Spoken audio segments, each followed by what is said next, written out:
They were continuing to read The Brothers Karamazov, Book 5, Pro and Contra, Chapter 1, The Engagement.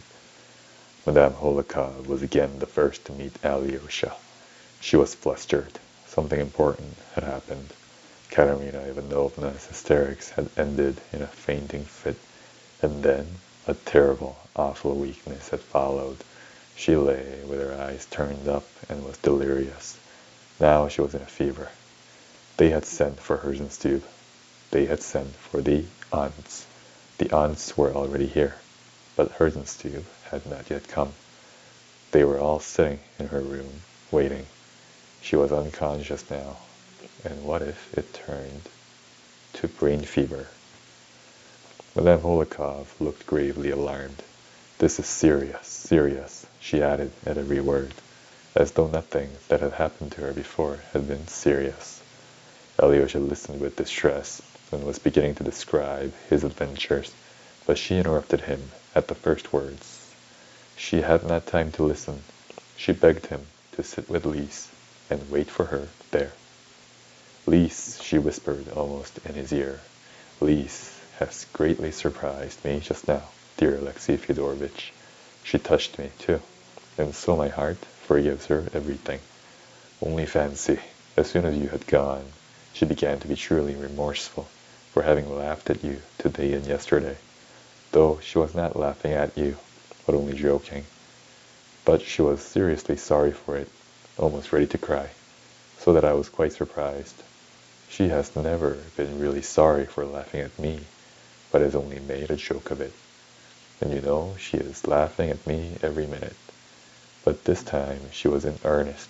She thinks a great deal of your opinion, Alexey Fyodorovitch, and don't take offense or be wounded by her if you can help it. I am never hard upon her, for she is such a clever little thing. Would you believe it?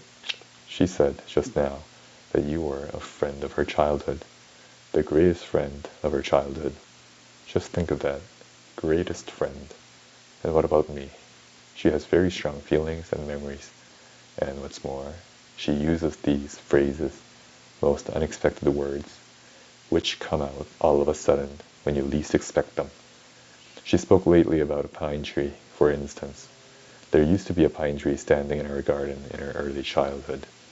Very likely it's standing there still, so there's no need to speak in the past tense. Pine trees are not like people, Alexey Fyodorovitch. They don't change quickly. "Mama," she said, "I remember this pine tree, as in a dream, only she said something so original about it that I can't repeat it. Besides, I've forgotten it. Well, goodbye. I'm so worried. I feel I shall go out of my mind." "Ah, Alexey Fyodorovitch, I've been out of my mind twice in my life. Go to Lise, cheer her up, as you always can, so charmingly. Lise," she cried, going to her door. "Here, I've brought you Alexey Fyodorovitch, whom you insulted so. He is not at all angry, I assure you. On the contrary, he is surprised that you could suppose so." "Merci, Mamma. Come in, Alexey Fyodorovitch." Alyosha went in. Lise looked rather embarrassed, and at once flushed crimson. She was evidently ashamed of something, and as people always do in such cases, she began immediately talking of other things, as though they were of absorbing interest to her at the moment. "Mamma has just told me all about the 200 rubles, Alexey Fyodorovitch, and you're taking them to that poor officer. And she told me all the awful story of how he had been insulted.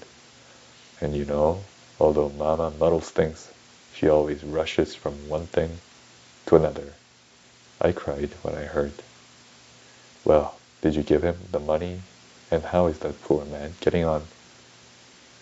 "The fact is, I didn't give it to him, and it's a long story," answered Alyosha, as though he too could think of nothing but his regret at having failed. Yet Lise saw perfectly well that he, too, looked away, and that he, too, was trying to talk of other things. Alyosha sat down to the table and began to tell his story. But at the first words he lost his embarrassment and gained the whole of Lisa's attention as well. He spoke with deep feeling, under the influence of the strong impression he had just received, and he succeeded in telling his story well and circumstantially. In old days in Moscow, he had been fond of coming to Lise and describing to her what had just happened to him, what he had read, or what he remembered of his childhood. Sometimes they had made daydreams and woven whole romances together, generally cheerful and amusing ones. Now they both felt suddenly transported to the old days in Moscow, 2 years before. Lise was extremely touched by his story. Alyosha described Ilusha with warm feeling. When he finished describing how the luckless man trampled on the money, Lise could not help clasping her hands and crying out. And that's the end of the reading for today. Have a good day.